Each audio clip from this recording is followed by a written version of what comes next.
오늘은 우리가 구원에 대해서 아주 중요한 이야기를 여러분과 나눠주고자 합니다. 사실 우리가 지금 예수님을 믿고 또 이렇게 교회에 나와서 예배드리고 하는 이 모든 것도 실제로는 한마디로 이야기하면 천국 가려고 하는 거예요. 천국 가려고. 그렇죠. 그런데 만일에 우리가 예수님 믿고 교회 가서 예배도 드리고 헌금도 드리고 뭐 여러 가지 봉사도 하고 전도도 있는데, 만약에 우리가 죽은 다음에 천국을 들어가지 못한다면은 이것보다도 무서운 이야기가 없는 거예요.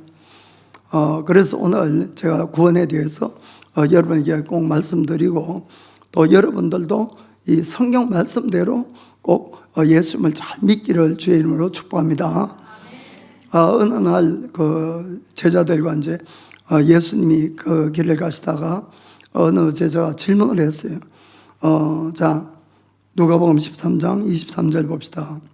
혹이 여짜오되 주여 구원을 얻는 자가 적으니까 저에게 이르시되, 이 제자는 구원을 얻는 자가 많습니까? 이래 묻고 적습니까? 이렇게 물었어요.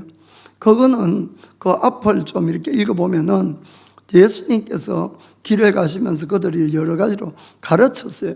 그러자 그 제자가 아마 저러다가는 천국 들어갈 사람 몇 사람 있겠나 아마 이런 생각이 든 것 같아요. 그래서 많습니까? 라고 못 묻고 적습니까? 이렇게 물으니까, 근데 예수님의 대답이 더 놀라운 겁니다. 거기 24절에 이렇게 말씀하셨어요. 좁은 문으로 들어가기를 힘쓰라. 내가 너희에게 이르노니 들어가기를 구하여도 못하는 자가 많으리라. 아니, 천국을 들어가기를 애를 써도 못하는 자가 더 많다는 거예요, 여러분. 참 이건 너무 놀라운 이야기 아니겠습니까? 그래서 좁은 문으로 들어가기를 힘을 쓰라는 거예요. 그냥 우리가 예수님을 믿는다 해서 그냥 자동적으로 천국을 갈 수 있는 것이 아니고, 진짜 천국을 들어가기를 원하면은 그 좁은 문으로 계속 들어가기를 힘을 써야 된다. 이렇게 분명히 말씀을 하는 겁니다. 그것은 힘을 쓴다는 것은 우리가 예수님을 믿고 끝이 나는 것이 아니라 예수님이라는 길을 끝까지 잘 순종하고 따라가는 것을 이야기하는 거예요. 그거를 힘을 쓰라는 것이죠. 예수님은 마태복음 7장 13절 14절도 자, 같이 읽겠습니다. 좁은 문으로 들어가라. 멸망으로 인도하는 문은 크고 그 길이 넓어 거리로 들어가는 자가 많고, 생명으로 인도하는 문은 좁고 길이 협착하여 찾는 이가 적음이니라. 이 생명으로 가는 곳은 이 문도 좁고 길도 협착해서 찾는 자가 여기도 적다고 이렇게 되어 있는 것입니다. 그래서 아마 우리가 천국을 들어가는 것은 우리가 생각하는 것보다도 훨씬 더 어려울 수 있다는 것을 우리는 꼭 아셔야 되는 겁니다. 우리가 천국에 대한 것, 구원에 대한 것, 여러 수많은 이야기들이 있습니다만은 제가 여러분들에게 꼭 부탁드리고 싶은 것은 천국을 들어가는 기준만큼은 꼭 예수님이 말씀하신 그 말씀을 기준으로 하시라는 거예요. 다른 누가 그런 데가 아니고, 왜 그런가 하면은 우리를 그날 천국으로 넣고 못 넣고 하는 권한이 누구에게 있습니까? 예수님에게 있으니까 예수님이 결정하는 거예요. 예수님이. 그렇기 때문에 그분이 무슨 말씀을 하셨는지를 그게 내 마음에 들고 내 생각에 맞고 상관이 없는 거예요. 그분이 결정하는 거예요. 그렇기 때문에 그분의 결정, 그분의 기준에 우리가 꼭 따르기를 주의 이름으로 축복합니다. 우리가 정말 예수를 믿고 구원받는 그 과정은 이론적으로는 너무 간단해요. 사실은 죄를 회개하고 예수를 믿으면은 정말 죄사함을 받습니다. 그런데 예수를 믿는다는 것은 뭘 믿는가 하면은 먼저는 예수님의 십자가의 대속을 믿는 거예요. 그분이 십자가에서 나를 대신해서 죽어주시기 때문에 내 죄가 사함을 받았다는 것이죠. 그리고 또 한 가지는 예수님을 나의 주인으로 모시는 거예요. 주인으로. 그것은 내가 마음대로 살아가던 내가 이제는 예수님을 따라 살겠다고 결심을 하는 겁니다. 이 두 가지가 꼭 있어야 되는 거예요. 그래야만이 우리가 구원을 받는 겁니다. 그래서 우리가 예수를 믿는다는 것은 좁은 문으로 들어가는 것과 똑같아요. 왜냐하면 이 땅에는 수많은 종교가 있잖아요. 그 수많은 종교가 있다 할지라도 어떤 것도 구원의 문은 될 수가 없어요. 오직 예수님만이 구원의 문인 걸 믿으시길 바랍니다. 왜 그런가 하면은 구원은 죄 사함을 위하여 죄 사함. 그것은 내 죄를 사함을 받을 수 있는 길이 예수님의 십자가의 대속밖에 없다는 거예요. 다른 어떠한 종교도 죄 사함을 받는다는 종교가 없어요, 여러분. 기독교만 그런 기독교만. 그렇기 때문에 우리가 예수를 믿는 것은 좁은 문이지만은, 그러나 그 길을 통한다고 바로 구원을 받는 것이 아니라 우리가 좁은 길, 그것은 예수님이 가르친 말씀을 따라 사는 걸 이야기하는 겁니다. 그 길을 끝까지 가야만이 천국을 들어갈 수 있는 거예요. 그 과정은 나중에 좀 말씀을 드리겠습니다.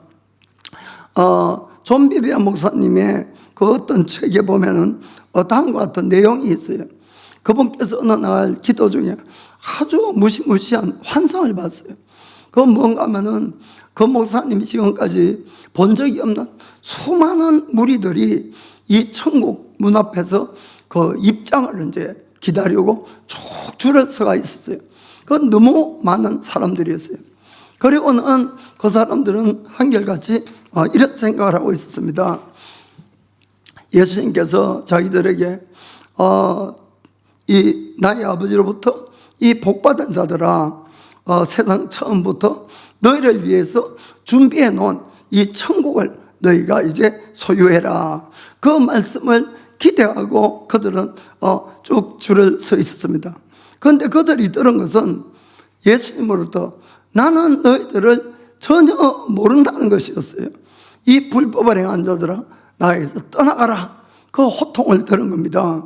그 순간에 그들의 얼굴은 마치 영혼이 빠져나가 버린 그런 완전 충격과 고통과 공포로 아주 겁에 질렸는 그런 모습들이 됐습니다.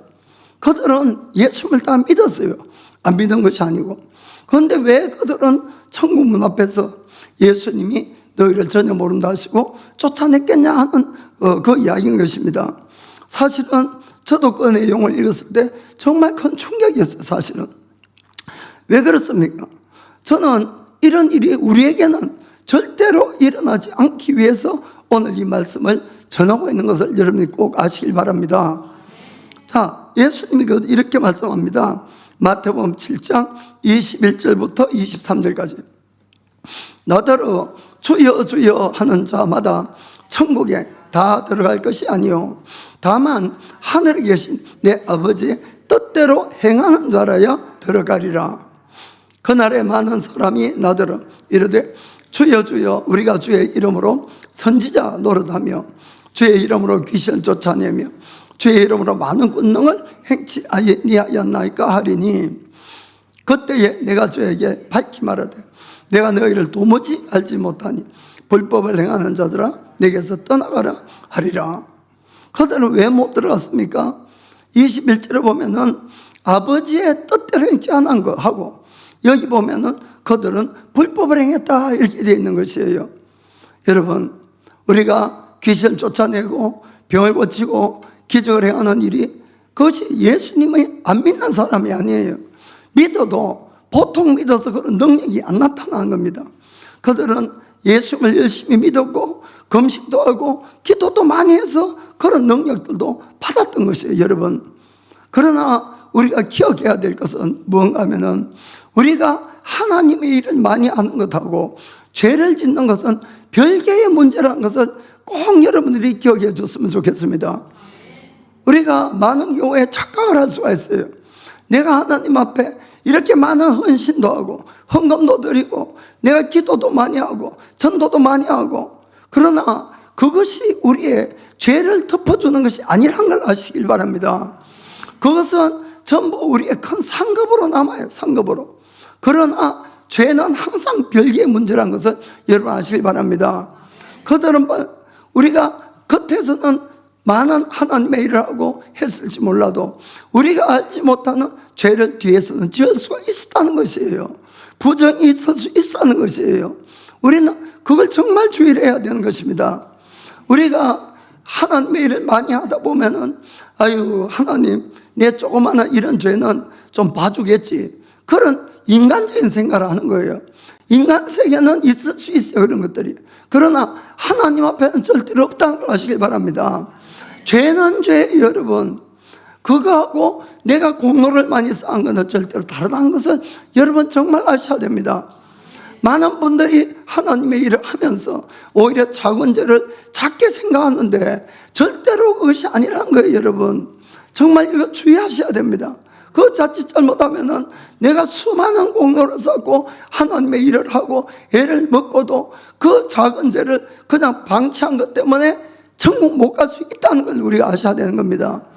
그러니까 그런 죄가 어떠한 죄라도 여러분, 우리가 하나님 앞에 수많이 쌓아놓은 공로로 죄사함을 받는다면은 구원은 믿음으로 받는 것이 아니라 행위로 받게 되는 것이에요.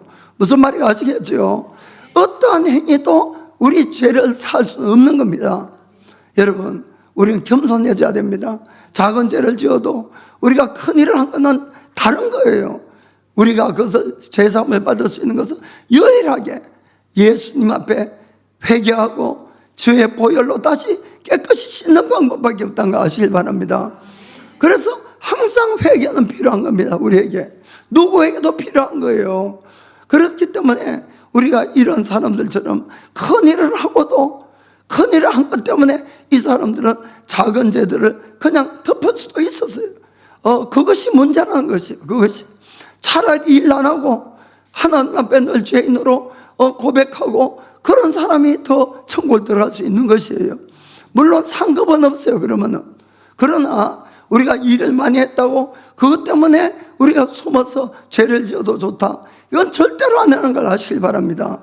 그것이 아니라 죄하고 그런 문제는 전혀 별개의 문제라는 것을 아시고, 우리가 내 마음속에 교회를 다니기 때문에 내가 헌금을 많이 하니까, 기도 많이 하니까 이것으로 판단 기준을 하지 마시길 바랍니다. 작은 죄입니다. 죄에 대한 온전한 회개가 있는지 없는지를 꼭 마음으로 늘 살펴보기를 주님으로 축복합니다. 그래서 오늘 성경 구절 나오는 것 중에 세 가지를 늘 살펴봐야 될 줄 믿습니다. 먼저는 나의 믿음이 말씀을 행하고 있는 믿음인가. 말씀을 우리가 예수님을 믿으면은 죄산 받고 구원 얻는 것, 이건 정말 진리지요. 우리가 어떤 행위로 구원을 받는 것은 아니에요. 그러나 이 사람들은 왜 그런 구원을 받지 못했을까? 아까 말씀한 것처럼 하나님의 뜻대로 안 행한 거하고, 그리고는 불법을, 죄를 지었다는 거예요. 그럼 죄가 뭡니까? 불법이 뭡니까? 요한일서 3장 4절에는 이렇게 되어 있습니다. 죄를 짓는 자마다 불법을 행하나니 죄는 불법이라. 여기 일본어 성경을 보면은 이 죄는 율법을 거스리는 것이다, 이렇게 되어 있어요. 한마디로 하나님의 말씀을 거스리는 모든 것들이 죄라는 걸 아시길 바랍니다. 법을 안 지키니까 불법이에요. 그것이 죄라는 것이에요.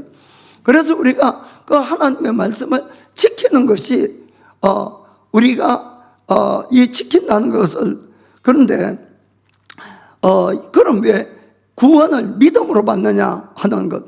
그래서 구원하고 믿음하고 행위하고 무엇이 다르냐 하는 것을 여러분들이 오늘 이 시간에 좀 명백하게 구분해서 하시길 바랍니다. 하나님께서 우리를 구원해 주신 목적은 죄를 얼마든지 지어도 좋다는 것은 절대로 아니에요. 그건 뭐 누구라도 아시겠죠. 우리 인간으로 죄의 문제를 해결하지 못하기 때문에 믿는 우리들을 하나님은 구원해 주시는 것이에요, 하나님께서는. 그러나 그 목적은 앞으로는 죄를 짓지 말고 바르게 사는 거예요. 바르게 사는 것. 여기에 목적이 있다는 걸 아시길 바랍니다. 예수님께서 가늠하다가 붙들린 여인에게 이야기를 했습니다. 나도 너의 죄를 정죄하지 않겠다. 그러나 앞으로는 절대로 죄를 짓지 말라 이렇게 말씀하셨어요. 무슨 말인지 아시겠습니까? 용서를 해 주신다는 거예요. 용서를. 그러나 그 목적은 죄를 지어도 좋다는 것이 아니고 죄를 짓지 않게 하려고 용서를 해 준다는 거예요. 아시겠죠?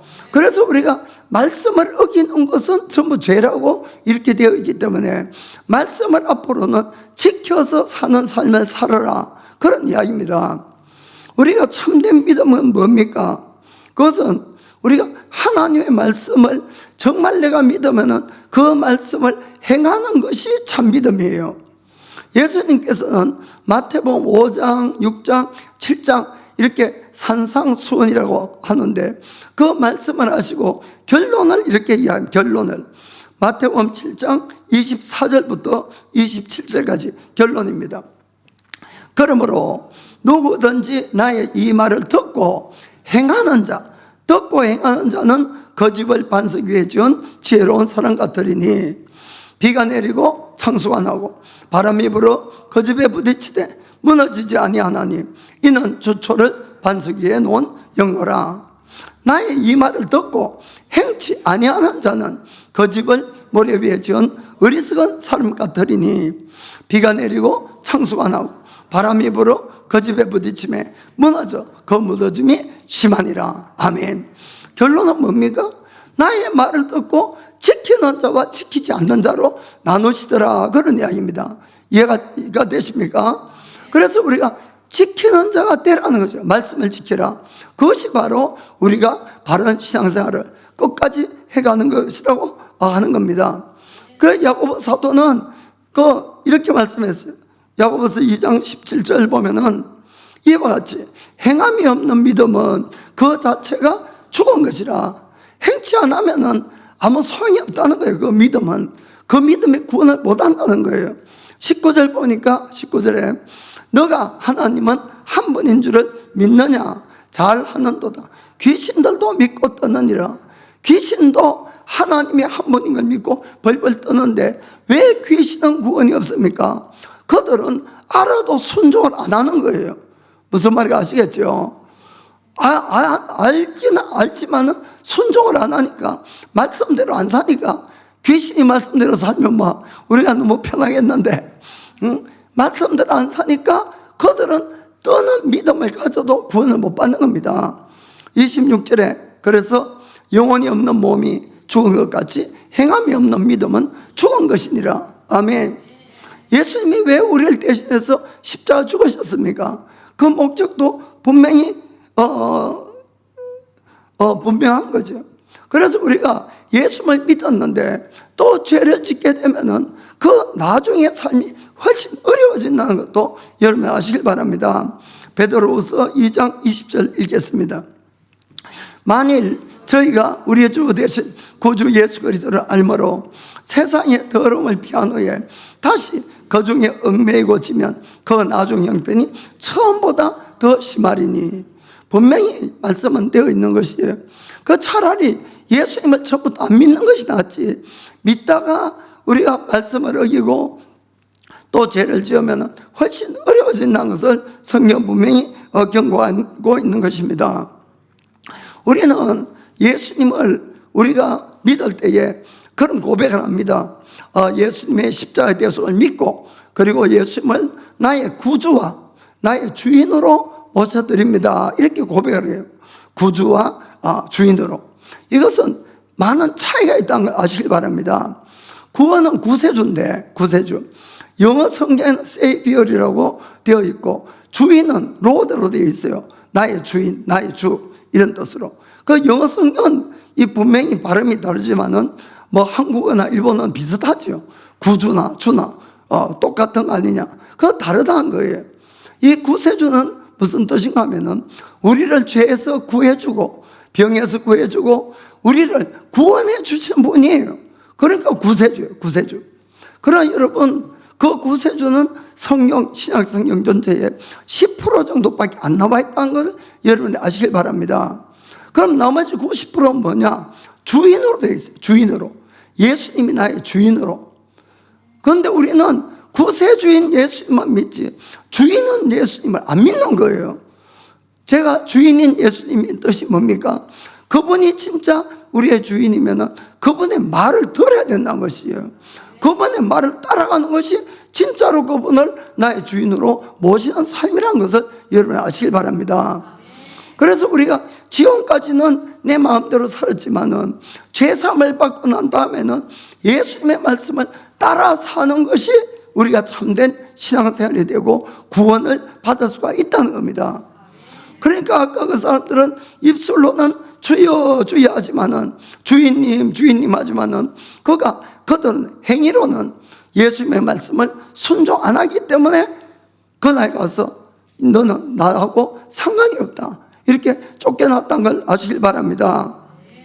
그래서 우리가 나의 이 믿음이 진짜인가 가짜냐 하는 것은 내가 말씀을 지키느냐 안 지키느냐 여기에 달려있는 것이에요, 여러분. 그래서 우리가 주인으로 고백하더라도 진짜로 예수님을 주인인 삶을 살지 않는다는 것, 순종하지 않으면 그날 쫓겨난다는 걸 아시길 바랍니다. 그래서 요한복음 3장 36절에는 이렇게 되어 있습니다. 아들을 믿는 자는 영생이 있고 아들을 순종치 아니하는 자는 영생을 보지 못하고 도리어 하나님의 진노가 그 위에 머물러 있느니라. 여기 보면은 아들을 믿는 자는 영생이 있고 아들을 안 믿는 자는 이렇게 되어 있는 것이 아니고 아들을 순종하지 않는 자는 이렇게 되어 있어요. 그러면 믿는다는 뜻은 뭐냐? 아들을 순종하는 자에게 영생이 있다 그 뜻입니다. 그러니까 믿는다는 것은 순종하는 것이 포함되어 있다는 것을 여러분이 꼭 알기를 바랍니다. 그래서 사도 바울은 우리에게 경고하기를 이렇게 이야기를 합니다. 빌립보서 2장 12절에 이렇게 하죠. 그러므로 나의 사랑하는 자들아 너희가 나 있을 때뿐 아니라 더욱 지금 나 없을 때에도 항상 복종하여 두렵고 떨림으로 너희 구원을 이루라. 너희 구원을 이루어가라. 끝까지 순종해 가라는 거. 끝까지. 그것이 바로 우리가 끝까지 예수님을 나의 주인으로 모시는 삶이라는 것을 정말 아시길 바랍니다. 그래서 심지어는 사도 바울은 자기 자신에 대해서 고린도전서 9장 27절에 이렇게 이야기하는 겁니다. 내가 내 몸을 쳐서 복종하게 하면 내가 남에게 전파한 후에 자기가 도리어 버림이 될까 두려워함이로라. 우리가 한번 예수님 믿어서 그냥 구원이 보장된다면은 사도 바울이 이럴 필요가 어디가 있겠습니까? 여러분, 내가 왜 몸을 쳐서 복종을 해야 될 필요가 있을까요? 이것이 바로 구원을 이루기 위해서 노력하는 거예요. 노력하는 것. 이런 노력은 우리가 해야 된다는 것을 성경은 가르치고 있다는 걸 아시기 바랍니다. 그 다음에는 우리가 구원은 우리가 맺는 열매로 말미암아 판단이 된다는 걸 아시길 바랍니다. 우리가 살아가는 이 모든 것들이 나의 삶이 남기는 자치가 바로 열매예요. 열매. 그 열매인데 예수를 믿기 전에는 우리는 사망을 위한 열매를 맺어왔어요. 사망을. 그러나 우리가 앞으로는 영생을 위한 열매를 맺어가기 위해서 하나님이 우리를 구원했다는 사실을 여러분 아시기 바랍니다. 이 세상에 또 이야기하면 빛과 소금의 역할을 하라고 우리를 부른 것이에요. 그걸 여러분들이 아시길 바랍니다. 그래서 우리가 예수를 믿고 죄사함을 받는 것은 완성이 아니라 그때부터 내 인생의 새로운 출발을 하는 것이에요. 지금까지 맺은 열매가 아니라 새로운 열매를 맺으려고. 아멘. 그럼 지금까지 어떤 열매를 맺었습니까? 로마서 6장 20절 21절 보겠어요. 너희가 죄의 종이 되었을 때에는 의에 대하여 자유하였느니라. 너희가 그때에 무슨 열매를 얻었느냐? 이제는 너희가 그 일을 부끄러워하나니 이는 그 마지막이 사망임이니라. 아멘. 죄의 종이 되고 사단의 종이 되고 그때 맺은 수많은 열매들은 전부 이거는 부끄러움밖에 없는 그런 열매를 맺었고 그것은 마지막이 사망이라고 분명히 이야기하고 있는 것입니다. 그래서 주님은 우리의 죄를 사해 주시고 우리에게 성령을 부어주시고 새 사람이 되게 만드신 것이에요. 그것은 새로운 열매를 맺기 위해서 한다는 것을 여러분이 꼭 아시길 바랍니다. 그래서 우리가 예수를 믿고 나게 되면은 우리가 예수 믿은 사람 진짜로 만나서 믿게 되면은 내가 어떻게 하면은 이 하나님이 모르게 요런 죄를 좀 즐길까라든지, 또 하나님의 눈을 피해서 죄를 좀 지어볼까라든지, 뭐 성경 말씀 안에서 뭔가 죄가 안 되도록 뭔가 죄를 즐길 수 있는 방법이 없을까? 그러면 절대로 연구하지 않습니다, 여러분. 뭐 어떤 사람처럼 성경에 술 마시지 말라는 말이 어디에 있느냐든지 뭐 이런 이야기 하지 않는 거예요, 솔직한 이야기로. 그것은 아직까지 구원을 받지 못했으니까 어쨌든 성경 안에 그 뭔가를 빈틈을 찾아서 술 좀 더 마시고 좀 더 죄를 즐기고 그런 마음인데, 그거는 아니라는 거예요, 여러분. 그것이 아니라 어떻게 하면은 나 같은 죄인을 구원해 주신 하나님의 은혜가 감사해서 하나님을 기쁘게 하는 삶을 살아갈까? 어떻게 하면은 하나님의 인정받을 수가 있을까? 그 생각을 한다는 것이에요. 죄하고는 이제는 결별하고 죄가 아니라 더 좋은 열매를 맺어가려고 하는 겁니다. 그 로마서 6장 22절에 이렇게 되어 있지요. 그러나 이제는 너희가 죄에게서 해방되고 하나님께 종이 되어 거룩함에 이르는 열매를 얻었으니 이 마지막은 영생이니라. 아멘. 죄의 열매를 맺으면 그건 사망이에요, 사망. 그러나 거룩함에 이르는 내가 열매를 맺게 되면 이것이 바로 영생을 가져온다는 것을 정말 믿기를 바랍니다. 그래서 하나님은 우리를 거룩한 새로운 삶의 열매를 맺게 하려고 우리를 구원한 것이에요. 그래서 마지막에 내가 어떠한 삶을 살았는가, 나에게서 맺혀지는 그 열매로 말미암아 결국은 천국과 지옥이 갈라진다는 것도 여러분 아시길 바랍니다. 그래서 베드로전서 2장 24절에도 왜 예수님이 돌아가십니까? 친히 나무에 달려 그 몸으로 우리 죄를 담당하셨으니 이는 우리로 죄에 대하여는 죽고 의에 대하여 살게 하려 하심이니라. 아멘. 이제는 죄 짓지 말고 바로 살아라. 그것 때문에 예수님이 대신 죽어주시다는 것이에요. 정말 여러분 이걸 믿으시길 바랍니다. 그래서 우리가 예수님 앞에 섰을 때에 내가 구원을 받고 안 받고의 이 판단을 받는 것은 절대로 우리의 은사가 아니에요. 은사가 아니라 내 삶에서 맺혀지는 열매라는 것을 꼭 아시길 바랍니다. 마태복음 7장 16절 보겠습니다.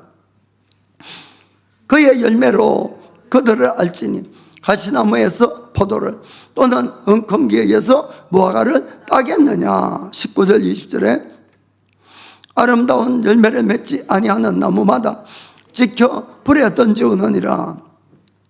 이러므로 그의 열매로 그들을 알리라. 아멘. 결국은 그 삶이 남긴 자체가 바로 무엇이냐, 거기에 따라서 우리가 구원을 받고 못 받고 정말 주의를 해야 될 줄 믿습니다. 많은 분들은 이 은사에 대해서 참 약해요. 저도 그랬고, 그래서 이 많은 하나님의 기적이 일어나고 또 귀신이 쫓아나고 또 병이 낫고 또 예언도 하고 이렇게 하면은 우리가 다들 그냥 이 깜빡 죽지요, 세상 말로. 그리고는 마치 하나님처럼 이렇게 존경을 하는데, 물론 그거는 존경해야 됩니다. 그런 분들 존경하고 그분들이 하나님의 일을 할 때는 같이 도와서 이렇게 열심히 해야 되는 건 맞는 것이에요. 그러나 여러분, 우리가 아무리 그분이 어떤 큰 능력이 나타난다고 해도 그 능력이 나타난 자체가 구원이 보장되는 것은 절대로 아니라는 걸 아시길 바랍니다. 정말 이거는 우리가 정말 구분을 해야 되는 사실이에요. 우리의 모든 구원이 되고 안 되고는 나에게 죄가 남아있느냐 없느냐, 항상 죄의 문제라는 거예요. 죄의 문제. 여기에 달려있다는 것을 정말 여러분들이 아시길 바랍니다.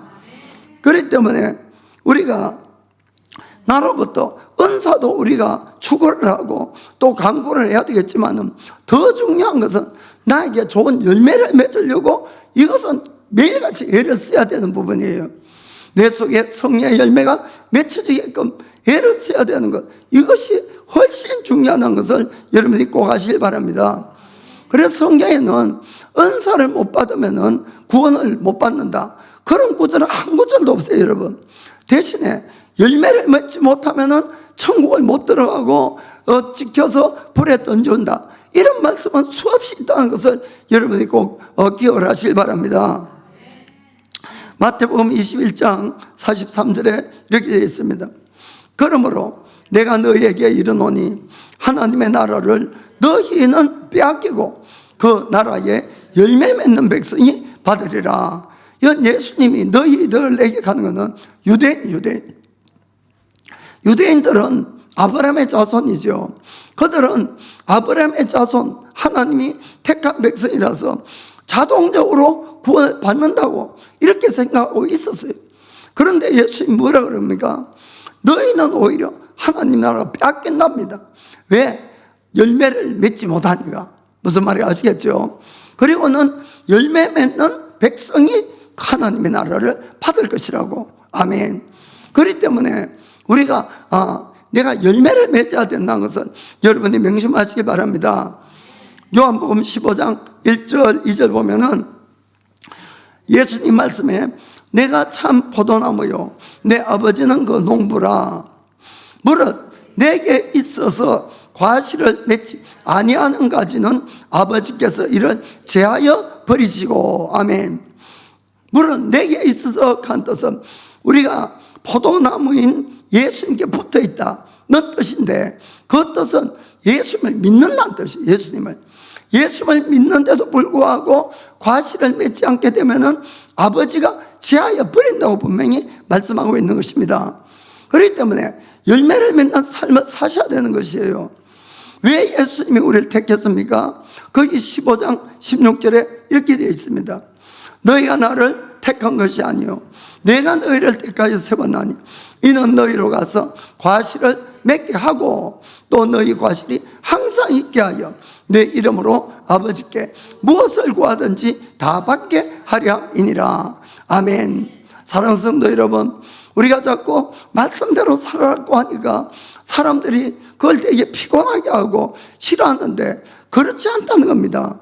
우리가 이 포도나무 대신 예수님께 붙어 있는 것, 예수님이 내 속에 있고 내가 예수님께 있게 하는 방법이 뭔가 하면은 말씀을 지키는 거예요, 여러분. 그러면은 나는 자동적으로 예수님 안에 있게 되고 예수님은 내 속에 있게 되는 것입니다. 그런 사람은 자동적으로 열매를 많이 맺는 거예요. 열매를. 무슨 말인지 아시겠죠? 그 열매 맺는 가장 중요한 방법이 바로 말씀을 지키는 것이에요. 그럴 때 열매가 맺어지는 것이고 그 열매가 항상 있게 된다는 것을 여러분 아시길 바랍니다. 또한 그럴 때는 우리가 어떠한 것을 주님 앞에 기도를 하더라도 응답이 되는 것이에요. 지금 이 말씀처럼. 그래서 우리가 말씀대로 사는 것이 그냥 나를 이렇게 얽매하는 것이 아니라 그것이 가장 나를 자유롭게 하고 가장 풍성하게 하고 가장 복된 삶을 살게 하는 방법이 바로 말씀을 따라 사는 거라는 것을 좀 꼭 여러분들이 마음으로 명심하시길 바랍니다. 그것 때문에 우리를 불러신 것이에요. 그렇기 때문에 열매를 우리가 말씀 안에 있을 때 많은 열매를 맺는다는 것을 꼭 믿기를 축복합니다. 그럼 마지막까지 우리가 좁은 길을 걸어가야 되는 것을 여러분 아시길 바랍니다. 우리가 이 구원의 진리, 교리는 아주 간단해요. 정말 예수님의 대속을 믿으면은 누구라도 죄사함을 받는다. 그리고 예수님을 믿으면은 구원을 받는다. 그 되어 있어요. 그러나 실제 상황에서는 이것이 어렵다는 거예요. 뭐가 어렵냐? 우리 속에 죄성이 있기 때문에 그런 것이죠. 그래서 내가 이 죄는 끊임없이 우리 속에 유혹이 일어나는 것입니다. 유혹이. 그리고 우리를 딴 길로 세상으로 이렇게 자꾸 끌고 가려고 우리에게 챌린지를 하고 이렇게 하는데 이것이 왜 힘든가 하면은 내가 은혜 중에 있을 때 바로 구원을 받았을 때라든지 또는 늘 기도하고 말씀 가운데 있고 성령 충만하면은 그때는 안 어려워요. 안 어려워요. 오히려 기쁘고 감사하고 이렇게 살아가는 것이 좋은데 반드시 은혜가 떨어질 때가 있는 거예요. 은혜가. 그러면은 이게 막 죄가 유혹이 올 때마다 그때마다 얼마나 괴로운지 모르는 거예요. 이 죄와 싸워가는 과정이. 게다가 하나 신앙생활을 한다는 것이 왜 그렇게 무거운 짐이 되는지, 이 뭐 천금만금보다 더 무거운 거예요. 교회 가기도 싫고 또 뭐 봉사도 못하겠고 기도도 그렇고. 그렇기 때문에 우리가 이 노력해서 좁은 문으로 들어가라, 그 말씀은 은혜가 떨어지지 않도록 매일 노력을 해야 된다는 것이에요. 여러분 우리의 힘으로는 절대로 죄를 이길 수도 없고 바른 생활을 할 수도 없는 것이에요. 오직 내가 성령 충만해서 하나님의 은혜 가운데 있어야만이 말씀을 지키기도 쉽고 기쁘고 오히려 아무 짐이 안 되는 것이. 무슨 말인지 아시겠습니까? 그 여러분들이 내가 자꾸 신앙생활이 힘들다, 무거워졌다 이러면은 이건 다른 것이 아니라 사람 탓도 아니고 교회 탓도 아니에요. 여러분, 그것이 아니라 내가 은혜가 떨어져서 그렇다는 것을 여러분 꼭 아시길 바랍니다.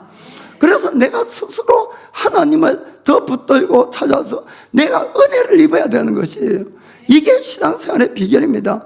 뭐 아무리 우리 교회에 와 있는다고 이 신앙생활이 저절로 되는 것이 아니에요. 여러분, 그럼 뭘 노력해야 됩니까? 은혜를 계속 붙들도록. 그 방법이 뭐냐? 매일같이 내가 스스로 성경 말씀 읽고 묵상도 하고 기도해야 된다는 것이에요. 이거는 뭐 철칙입니다. 철칙. 어느 누구라도 이거 예배가 있을 수 없는 것이에요.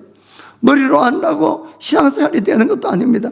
항상 내가 말씀과 기도를 먼저 세우고 그것을 꾸준히 해나갈 때에 우리는 은혜가 떨어지지 않고 늘 은혜 속에 있게 되는 걸 아시길 바랍니다. 그래야만이 신앙생활에 성리를 할 수가 있는 것이에요. 그런데 많은 분들이 처음에는 기뻐서 왔다가 좀 뭐 기도회도 나오고 이러다가 또 조금 살만하면은 다들 기도 빠지고 뭐 말씀 또 그냥 대충 그러면은 여러분 그때부터는 내 힘으로 신앙생활 해야 되는데 누가 그 길을 감당해서 갈 수가 있습니까? 매일같이 죄와 싸우는 피곤함이 있고 이 말씀을 안 지키면 안 된다는 강박관념이 오는데 여러분 그걸 누가 감당할 수가 있겠습니까? 그러니까 많은 사람들이 점점 넓은 길로 가는 거예요. 자기도 모르게. 자기가 가고 싶어서 가는 것이 아니라 이 은혜가 떨어지니까 스스로 넓은 길을 가는 겁니다. 여러분, 넓은 길은 이 아무 노력을 안 해도 되는 곳이 넓은 길이에요. 언제라도 열려있어요. 언제라도. 죄 유혹이 오면은 그걸 싸울 필요도 없어요. 그냥 받아들이고 죄를 즐기고 죄와 같이 있으면 되지 않습니까? 나쁜 생각이 들면은 그거하고 싸울 필요가 뭐가 있어요? 그대로 받아들여서 화내고 미워하고 용서하지 말고 시기하고 질투하고. 그러나 여러분, 그것이 맺는 것은 무슨 열매예요? 전부 죄의 열매고 마지막은 영원한 지옥이라는 것을 정말 우리는 분명히 깨닫고 아셔야 되는 것입니다. 히브리서 6장 4절에서 6절 그렇게 말씀합니다.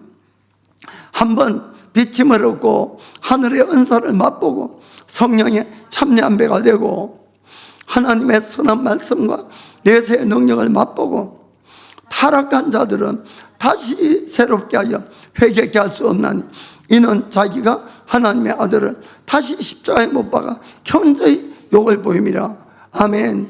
여러분, 우리가 구원을 받고 회개하고 그 은혜를 입는 것도 이것도 다 정도가 있는 거예요. 정도가. 그걸 넘어서면은 아무리 회개하고 싶어도 회개도 안 된다는 것도 여러분 정말 아시기를 바랍니다. 그래서 여러분, 저는 다른 건 다 둘째치고라도 이 구원의 만큼은 여러분들이 예수님의 말씀을 근거로 해서 정말 분명하게 믿고 있어요. 분명하게. 왜냐하면은 여러분 영원히 천국과 영원히 지옥이에요. 여러분, 이걸 누가 어떻게 감당할 수 있겠습니까? 그래서 여러분들이 절대로 내 영혼을 잃어버리지 않도록 끝까지 우리가 잘 달려가야 될 줄 믿습니다. 제가 사탕을 하나 입에 물고 할게요. 기침이 나서.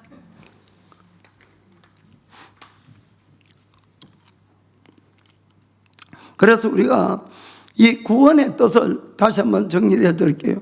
이것은 하나님과 내가 계약을 맺는 계약을. 그래서 우리는 하나도 잘한 것이 없는 죄인이에요. 죄인. 그럼에도 불구하고 내가 하나님 앞에 내가 죄인입니다, 내가 정말 잘못했습니다 하고 그 예수님의 십자가의 대속을 내가 믿고, 그리고 앞으로는 내가 이 하나님 내 죄를 용서해 주시면은 예수님을 따라 살겠습니다. 예수님 따라 산다는 뜻이 말씀대로 산다는 뜻이에요. 말씀이 예수님이니까. 그러면은 하나님이 그걸 받아주는 거예요, 우리를. 그것이 바로 계약을 맺는 거예요. 그러면은 그 순간에 모든 죄를 사해 줍니다, 진짜로. 그리고 그 표로 성령님도 오시는 거예요, 우리 속에. 그리고는 내 이름이 천국의 생명독책에도 기록이 되는 거예요, 여러분. 그 구원을 받았어요. 언제 죽어도 천국 갈 수 있습니다. 그런데 그때 죽으면 이제 천국을 가겠는데, 근데 그 계약을 맺고 우리가 한참 살잖아요, 또. 그 문제는 그 다음에 그 계약을 계속 지켜가야 된다는 것을 여러분 아시길 바랍니다. 지켜가셔야 된다. 그 뜻은 말씀대로 계속 그 길을 걸어가는 거예요. 살아가는 거예요. 그것이 바로 계약인데, 그 내가 이거를 어기게 되면은, 그러면은 그 계약이 서로 파기가 되는 것이에요. 그래서 우리가 이 구원에 대해서 가장 알기 쉽게 우리가 설명할 것 같으면은, 이 은행에서 대출을 받아가지고 집을 샀을 때 경우하고 똑같이 생각하면 됩니다. 만약에 우리가 이제 은행에서 대출을 받아서 집을 살 때 한번 생각해 보겠어요. 그러면은 내가 현금을, 돈이 예를 들어서 자 어떤 집이 1억을 한다, 1억. 그러면은 1억을 내가 돈을 다 내놓지 않더라도, 내 수중에 돈이 한 푼이 없더라도 만약에 은행에서 1억을 빌려주면은 집을 살 수가 있는 거예요. 무슨 뜻인지 아시겠죠? 나한테는 돈이 전혀 없다 할지라도 내가 살 수가 있는 겁니다. 그런데 나는 돈이 한 푼도 없음에도 불구하고 내가 사는 그 집은 누구 명의일까요? 내 명의가 내 명의. 내 명의로 딱 이름표, 그 등기등본에도 내 이름이 다 올라가는 거예요, 내 이름이.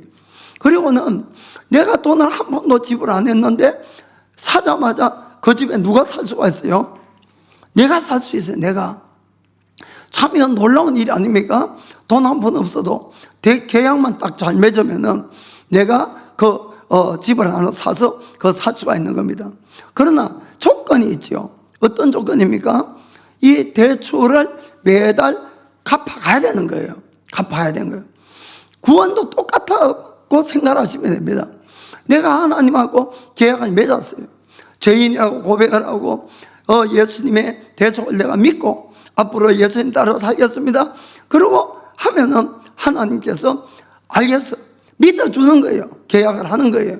그러면은 그 순간에 진짜 구원받고 내 이름이 천국에 쓰여지고 다 똑같이 되는 거예요. 그런데 중요한 건 뭡니까? 내가 그 론이라 그러는데 대출 받은 것을 갚아가야 된다는 거예요. 갚아가야 된다.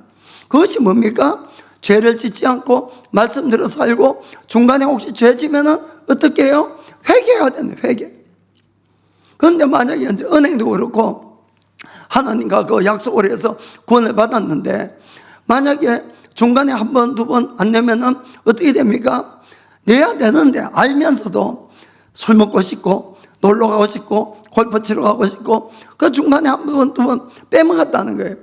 그럼 그것 때문에 뭐 이 집이 날아가거나 또 구원이 파기되고 이런 건 없어요, 사실은.